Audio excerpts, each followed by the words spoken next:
বাজারে সবজির দাম কিছুটা কমেছে, ফলে স্বস্তি ফিরেছে সাধারণ মানুষের মধ্যে। তবে কেজিতে 50 থেকে 100 টাকা পর্যন্ত বাড়তিতে বিক্রি হচ্ছে সব ধরনের মাছ। ব্রয়লার ও কক মুরগির দাম কমলেও বেড়েছে দেশি মুরগির দাম। বাজারে সরবরাহ থাকলেও বাড়তি দামে বিক্রি হচ্ছে আলু ও পেঁয়াজ। বাজার ঘুরে রিপোর্ট করছেন জান্নাতুল ফেরদৌসী। কয়েক সপ্তাহ ধরে সবজির দাম বাড়তে গেলেও তুলনামূলক কমেছে পটল, বেগুন, চিচিঙ্গা সহ বেশিরভাগ সবজির দাম। প্রতি কেজি 70 থেকে 80 টাকা দরের সবজি পাওয়া যাচ্ছে 50 থেকে 60 টাকায়। একটু রিজনেবল আছে। গাজর, পেঁপে, শসা, তারপর চাল কুমড়ো, মিষ্টি কুমড়ো সব দাম কমছে। মিষ্টি কুমড়ো আগের দামে 30 টাকা আছে, বেগুন 80 টাকা কেজি আছে, আর বেগুন হচ্ছে লম্বাটা 60 টাকা কেজি আছে। এদিকে পেঁয়াজ বাড়তি দামে বিক্রি হতে দেখা গেছে।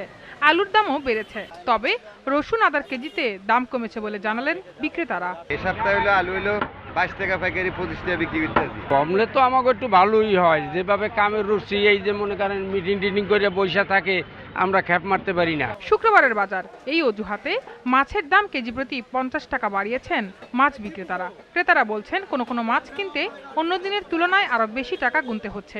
রুই মাছ ধরেন, তাজা মাছ বাসার নিচেই 350 450 পাওয়া যায়। এরা 500, 550, 450 যার কাজ যেমন পায় ওইভাবেই বিক্রি করে। রুই মাছ এটা হলো আপনার সাইজের উপর দাম। অন্য মাছ মনে করেন আজকে শুক্রবারে 50 টাকা বাড়ছে কেজি। অফিস আদালত সব বন্ধ থাকে, সবাই সাপের বাজার করে। ব্রয়লার, কক মুরগির দাম কমেছে, তবে দেশি মুরগির দাম চড়া বাজারে। এরা তো ব্যবসায়ী, আমরা কিটা, তাই না? তাহলে ওনাদেরও বাঁচতে হবে, আমাদেরও বাঁচতে হবে না। এটা যদি সরকারে যদি বুঝে সেটা জনগণের সেটাই বাইপাস চিন্তা।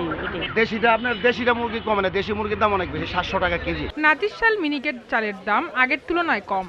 তেল, ডাল সহ অন্যান্য মুদিপণ্যের দাম স্বাভাবিক রয়েছে। তেলের দামটা তো মাঝখানে 14 টাকা লিটারে বাড়ছে, এরপরে এই পর্যন্তই আছে আপাতত। আর চালটা না মিনিকেটটা কেজিতে 10 টাকা 15 টাকা করে কমছে। বাজার নিয়ন্ত্রণে রাখতে সরকারের নিয়মিত নজরদারির দাবি সব ক্রেতাদের। জান্নাতুল ফেরদৌসী, জিটিভি নিউজ, ঢাকা।